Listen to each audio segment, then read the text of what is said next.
Hello everyone, how are you? I hope you are all well.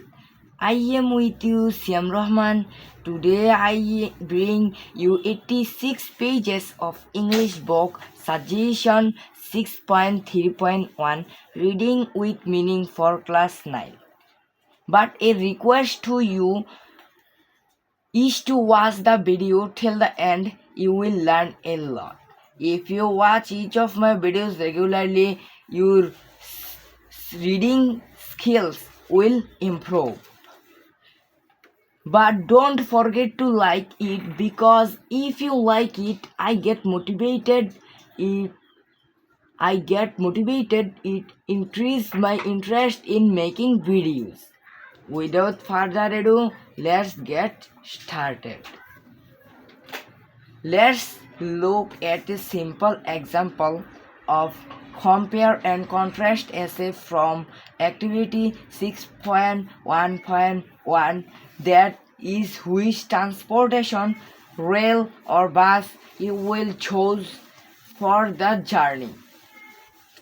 Let's look at a simple example of compare and contrast.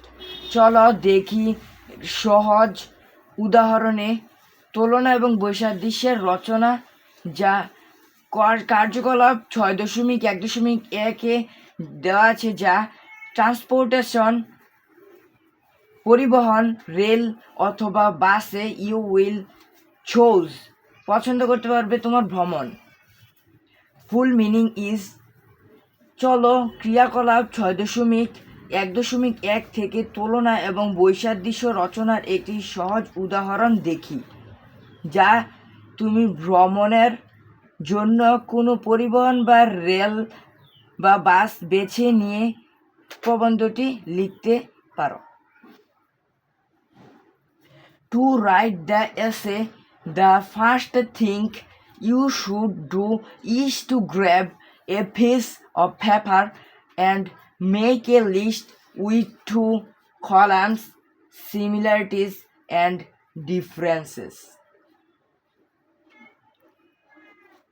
To write the essay, রচনাটি লেখার পর the first thing, প্রথম জিনিসটি, you should do is to grab a piece of paper, তুমি একটি কাগজের টুকরো দখল করতে পারো according to meaning, and make a list with 2 columns, এবং তুমি তালিকার মাধ্যমে কলাম করতে পারো সিমিলারিটিস, মিল, এবং ডিফারেন্সেস, বিভিন্নতা। This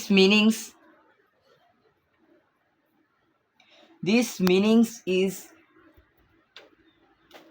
এর তারপরে প্রথম মূল জিনিসটি থেকে করার পর আকর্ষণীয় বিষয়গুলো আকর্ষণীয়ভাবে ধরা হয়, যা আমাদের প্রত্যেকের জানা এই টুকরো হিসেবে।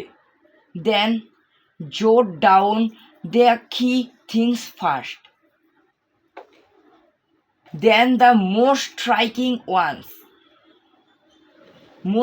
ওয়ান্স, তারপর প্রথম মূল জিনিসগুলো তৈরি করো এবং মিল এবং অমিলগুলো দিয়ে একটি মারাত্মক জিনিস ঘটে গেছে। দ্য ফুল মিনিংস ইজ, তারপরে প্রথম মূল জিনিসগুলো লেখো এবং তারপর সবচেয়ে আকর্ষণীয় বিষয়গুলো মারাত্মকভাবে দেখাও।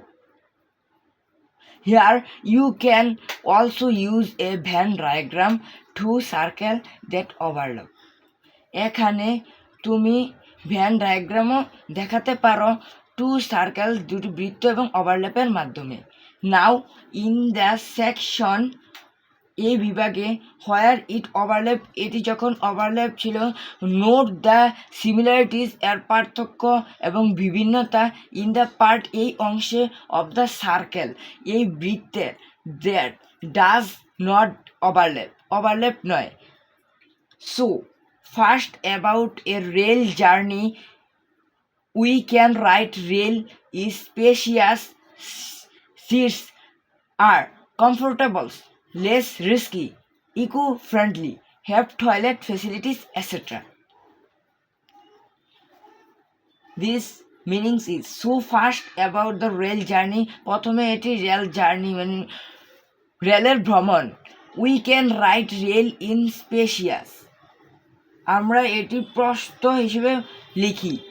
সিটস, আসন আর কমফোর্টেবল, এবং বসার স্থানটি অনেক আরামদায়ক। লেস রিস্কি, কম ঝুঁকিপূর্ণ। ইকো ফ্রেন্ডলি, পরিবেশ বান্ধব। হ্যাভ টয়লেট ফেসিলিটি এটসেট্রা, এবং আছে টয়লেটের সুবিধাও। No more today. See you in the next video. Please follow my channel. If you are new to my channel, then don't forget to subscribe and click the bell button. But if you have trouble understanding anything in today's English reading, let me know by commenting. Stay well, stay healthy. Allah Hafiz.